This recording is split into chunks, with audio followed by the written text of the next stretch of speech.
Medically یہ proven ہے کہ ان ہارمونز کی چینجنگ کی وجہ سے عورتوں کے ڈیسیژن پر بڑا اثر پڑتا ہے. عورت کوئی فیصلہ لیتی ہے تو ان دنوں اگر کوئی فیصلہ لیتی ہے تو اس ہارمونز کا اثر پڑتا ہے, ہو سکتا ہے غلط فیصلہ لے رہے. دوسری چیز ایموشن.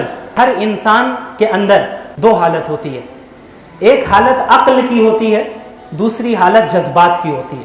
تو کبھی انسان کے اوپر چاہے مرد ہو یا عورت عقل کی حالت غالب آتی ہے کہ جذبات ایموشنز کچھ اور کہہ رہے ہیں لیکن عقل سے فیصلہ لینا ہوگا کہ جذبات کو دبانا ہے. کبھی ایسا ہوتا ہے چاہے مرد ہو یا عورت ہو کہ جذبات والی جو حالت ہے وہ عقل پر غالب آ جاتی ہے. عقل بتا رہی ہے غلط ہے لیکن اتنے زیادہ ایموشنل ہو گئے کہ اب اس ایموشن کے تحت فیصلہ لیا. یہ مردوں کے ساتھ بھی ہوتا ہے, عورتوں کے ساتھ بھی ہوتا ہے. لیکن ماڈرن ریسرچز ہمیں یہ بتاتی ہیں کہ عورتوں کے اندر جو ایموشنل حالت ہے وہ زیادہ غالب آتی ہے. مردوں کے اندر کیا ہے کہ عقل کی جو حالت ہے وہ زیادہ غالب آتی ہے, کبھی کبھی ایموشنز والی حالت غالب آ جاتی ہے.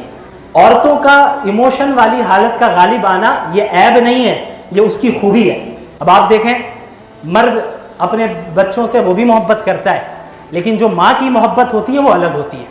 ماں جس طرح محبت کا اظہار کرتی ہے وہ الگ. اب اس میں یہ اعتراض بھی ختم, کون سا, کہ کیا عورت ناقص العقل ہوتی ہے. یہ اعتراض کیا جاتا ہے ایک حدیث کو, عورت ناقص العقل ہوتی ہے. تو وہ عیب نہیں بیان کیا گیا, یہی بتایا گیا کہ اکثر ایسا ہوتا ہے کہ عورتوں کی جو وہ حالت ہے ایموشن والی حالت وہ عقل والی حالت پہ غالب آ جاتی ہے. اس کا یہ مطلب نہیں کہ وہ زیادہ کلیور نہیں ہوتی, انٹیلیجنٹ نہیں ہوتی. ماڈرن ریسرچ سے ہمیں معلوم ہے کہ تقریباً مرد اور عورت دونوں برابر ہیں انٹیلیجنٹ. حدیث میں جو ناقصات العقل کہا گیا ہے تو وہاں پہ انٹیلیجنس کی کمی نہیں بتائی گئی ہے بلکہ یہ بتایا گیا کہ عقل والی حالت اکثر مغلوب ہو جاتی ہے اور ایموشن والی حالت غالب آ جاتی ہے. اکثر ایموشن کے ذریعے وہ فیصلہ کرتی ہے.